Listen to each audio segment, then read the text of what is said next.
नमस्कार दोस्तों, स्वागत है आपका मेरे चैनल कॉमिक्स लाइफ में। शुरू करते हैं प्रभात चित्रकथा की एक और मज़ेदार कॉमिक्स, पाताल भैरवी पार्ट 3। उस समय बात लगभग टल गई थी, मगर कुछ माह बाद अन्नदाता की जय हो, बहुत खोजबीन करने पर 2 वर्ष पहले लापता 1 दर्जन सैनिकों का पता चल गया है। नील पहाड़ी की गुफाओं के निकट एक गुफा द्वार पर वह सब पत्थर के बने खड़े हैं। ओह, सेनापति विक्रम, महामंत्री विशाल, उन सैनिकों को पत्थर का किसने बनाया, यह पता करो, उपाय करो, वह पुनः मानवीय रूप प्राप्त करे। किंतु तभी मानो दरबार में बिजली कौंध गई। असंभव राजन, हा हा हा। कौन? कपालिक, तुम जिंदा हो? चलो, तुमने मुझे पहचान तो लिया। यह नया जादुई कटोरा है, इसका चमत्कार फिर एक बार देखोगे। कपालिक का भयानक चमत्कार। चलो, तेजी से चलो नागलोक के रहने वाले, तेजी से चलो, क्योंकि तुम्हें अपने विष से यहाँ उपस्थित सभी जनों की जानें लेनी है। देखते ही देखते दरबार में खलबली मच गई। फर्श पर सर्प ही सर्प थे। लोग इधर उधर भागने लगे। तभी, ठहरो कपालिक, अपनी हिंसा को रोको। कहो, तुम क्या चाहते हो? हाँ हाँ, यही तो, हाँ यही चाहता था। चली आओ, चली आओ, रुको मत। पहले इन तमाम सर्पों को वापस नागलोक भेजो, फिर मैं तुम्हारी किसी भी शर्त को मानने के लिए विवश हूँ। रानी, ये क्या कहती हो? बड़ा आसान काम है, अभी लो, छू छड़ा, गायब। और सर्प गायब थे। कहो तो राजा हरि सिंह तथा दरबार के अन्य लोगों को भी गायब कर दूं? नहीं, अब कहो, क्या चाहते हो? यह तुम भी जानती हो कि मैं तुमसे विवाह करना चाहता हूँ। ठीक है, मुझे तुम्हारा प्रस्ताव स्वीकार होगा यदि तुम मेरी शर्तों को स्वीकार कर लोगे। कहो, मैं अपने जादू की कसम खाता हूँ, शर्तें मानूंगा। कहो कहो। पहले यह बताओ, तुम्हारे पुनः जीवित होने का रहस्य क्या है? देवी पाताल भैरवी का प्रसाद, संजीवनी जल। और तुम्हारी मौत कहाँ है? मेरी नाभि में, जहाँ अमृत बिंदु है, पर यह नहीं बताऊंगा कि वह कहाँ है। चूंकि कपालिक दूरी पर था, अतः रानी ने तुरंत राजा से इतने धीमे स्वर में कहा कि केवल राजा सुने, कपालिक नहीं। महाराज, अभी जिस गुफा के बाहर सैनिकों के पत्थर बनने का समाचार आया है, आप तुरंत वहां जाइए और गुफा के अंदर कपालिक की प्रतिमा खोजिए और तब उसकी नाभि को फोड़ दीजिए। कपालिक फिर कभी जिंदा नहीं होगा। ओह, तुम उधर क्या खुसर फुसर करने लगी? मुझे ज्यादा समय यहाँ नहीं रुकना है। राजा वहां से चल दिया। उसने भी रानी से इतने ही धीमे स्वर में कहा कि उसे कपालिक न सुने। मैं चाहता हूँ, तब तक तुम इस दुष्ट को बातों से उलझा कर रखो। माँ पाताल भैरवी आपकी रक्षा करेगी। तब राजा चला गया। ठीक है कपालिक, मैं तुमसे विवाह करूंगी, परंतु आने वाली पूर्णमासी के दिन तक तुम माँ पाताल भैरवी का पूजन एक ही स्थान पर बैठकर करो। बस मात्र 3 दिन ही की बात है, मुझे स्वीकार है। जबकि इस बार कपालिक अपने शिष्य के साथ था। नगर के बाहर मंदिर है, तुम वहां तपस्या करो। मैं तुम्हारी सुरक्षा के लिए यहाँ से सैनिक भेजूंगी। नहीं, हमें तुम्हारी सुरक्षा की आवश्यकता नहीं है, मगर यह ध्यान रखना कमला, इस बार तुम मेरी हत्या नहीं करवा सकती। इस बार मुझे वो शक्ति मिली है जिसके माध्यम से मेरी जान नहीं ली जा सकती। समझ रही हूँ, इसलिए तो ऐसी व्यवस्था कर रही हूँ कि तुम मरो और कभी न जी सको। कपालिक ने मंदिर के आंगन में अपना आसन जमा लिया। सावधान रहना प्रसाद, यदि कोई षड्यंत्र रचा जाए तो मुझे योग साधना से उठा देना, सोना नहीं। ठीक है गुरुदेव, मैं रात दिन जाग कर पहरा दूंगा। इधर राजा हरि सिंह कुछ विश्वस्त सिपाहियों को लेकर जब गुफा के द्वार पर पहुंचे। महाराज, यही है वो हमारे सैनिक साथी जिन्हें पत्थर का बना दिया गया था। अब हमें पहले जादूगर की मूर्ति खोजनी होगी। चलो अंदर चले। और अंदर जाते ही कितना डरावना वातावरण है, कितना अजीब लग रहा है यहाँ सब कुछ। उफ, क्या यहीं रहता था वह दुष्ट जादूगर? गुफा का चप्पा चप्पा खोजा, कमाल हो गया, जादूगर की प्रतिमा तो कहीं नहीं मिली। मुझे लगता है महाराज, हम रानी जी की भूल का शिकार हो गए हैं। आओ चलो उस तरफ और खोजें, देखिए वहां क्या है। क्या उस छोटे से द्वार में से हम निकल सकेंगे? किंतु जैसे ही वह लोग उस छेद से होकर निकले, ओह भगवान, यह क्या? संभले महाराज। सर्प का पहला वार तो किसी तरह राजा बचा गया, मगर जब सर्प ने दूसरा वार किया, वार बैठा तो सही है, उसी वार ने अजगर को और भी भयानक बना दिया था। मगर चाक, अब कुछ बात बनी। मगर तभी एक विचित्र घटना घटी।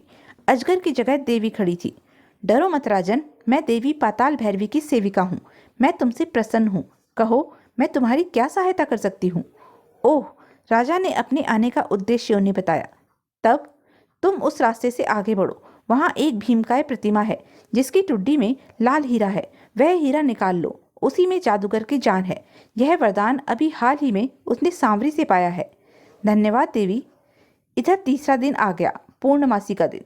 जागो गुरुदेव, आज पूर्णमासी है, आपको कमला से विवाह करना है। ओह, तो मेरी तपस्या पूर्ण हो गई।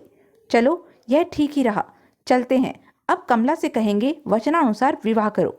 उधर गुफा में, महाराज, वह रहा हीरा। हाँ, मिल गया, बस उसे जल्दी से निकाल लिया जाए।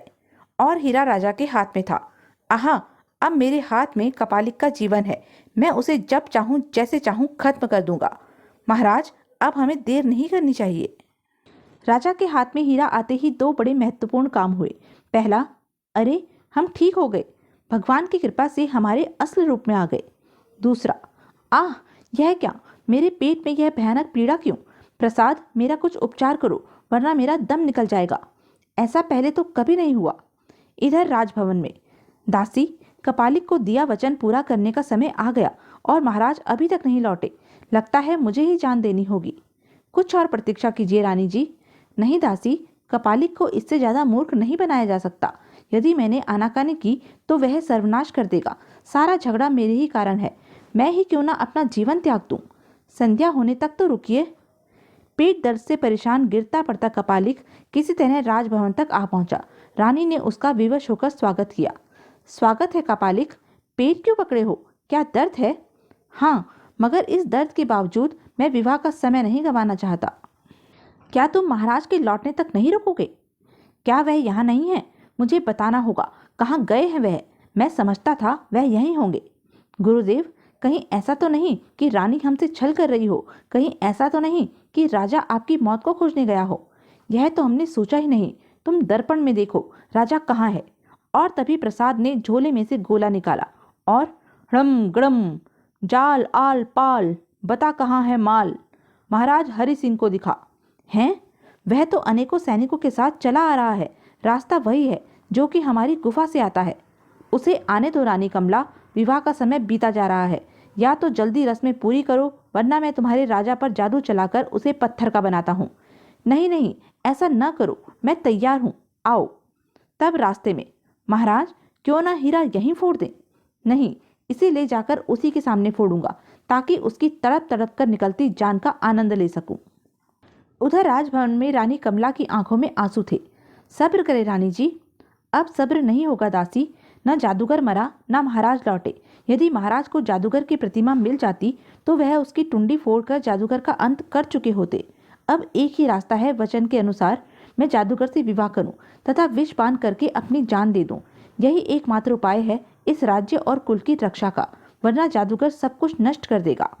संध्या होते होते विवाह वेदी सजा दी गई और विवाह की रीति शुरू हो गई। लग्न का समय निकल रहा है, वधू को बुलाइए। जी, अभी अभी बुलाती हूँ। जादूगर से रानी का विवाह राजभवन में ही हो रहा था। सब मौन थे, क्योंकि सबको भय था कि यदि वह बिगड़ गया तो सबको नष्ट कर देगा। जीवन का भय धर्म और शास्त्रों का उल्लंघन देखकर भी मौन था। मंत्री विशाल, क्या इस अनर्थ को रोका नहीं जा सकता? कोई लाभ नहीं, क्योंकि जादूगर हम सबको खत्म कर देगा, तब विवाह कर लेगा। हाय, महाराज भी न जाने कहाँ चले गए। वधु वेश में रानी तैयार थी। प्राणनाथ, न जाने आप कहाँ रह गए। अब तो यही एक रास्ता है मुक्ति का कि मैं विष पी लूं। इधर वेदी पर वधु आकर बैठ गई। अब जल्दी कीजिए पंडित जी, वधु भी आ चुकी है। बस अब सब संपन्न किए देता हूँ कपालिक जी महाराज। किंतु तभी वहां प्रवेश किया महाराज ने। ठहरो, यह विवाह नहीं हो सकता। ओह, तो तुम रोकोगे यह विवाह? मगर किस ताकत से रोकोगे? विवाह जरूर होगा। ही, ये क्या खाकर रोकेंगे विवाह? यह देखो, मेरे हाथ में क्या है, तुम्हारी मौत कपालिक। अब तुम नहीं बचोगे। क्या? नहीं नहीं, रुको। परंतु राजा ने फर्श पर हीरा दे मारा और धमाका हो गया। धड़ाम! कपालिक की देह सुलग उठी। आह, हाय, मैं मर रहा हूँ। किंतु तभी, महाराज, रानी जी ने विष खा लिया है, वैद्यराज को बुलाओ। किंतु बहुत देर हो चुकी थी। विष ने अपना पूरा प्रभाव दिखाया। आपने बहुत देर कर दी महाराज। यदि आप वहीं हीरा फोड़ देते तो मैं बच जाती, मगर विधि को यह स्वीकार न था। हे राजन, मैंने एक पाप किया था, तो मेरी आत्मा नागलोक से निकाली गई और मैं मानवी बनी। अब आत्महत्या का एक पाप मैंने और किया है, इसका भी दंड भोगूंगी और फिर धरती पर जन्म लूंगी। ओह रानी, मगर आप चिंता न करें, आपका कुल दीपक राजकुमार ठीक है, उसका उचित लालन पालन करें, मुझे विदा दें। हे राम। रानी, रानी, तुमने यह क्या किया? अब हम कैसे जिएंगे? जिस समय रानी की चिता को आग दी गई थी। जाओ रानी, यह राजवंशी तुम्हें सदियों तक याद रखेंगे। फिर जन्म लो तो हमें सेवक मानकर स्वीकार करना। तो यह थी प्रभात चित्रकथा की एक मज़ेदार कॉमिक्स। ऐसी ही मज़ेदार कॉमिक्स के लिए बने रहें मेरे साथ। और हाँ, मेरे चैनल को लाइक, शेयर और सब्सक्राइब करना ना भूलें। धन्यवाद।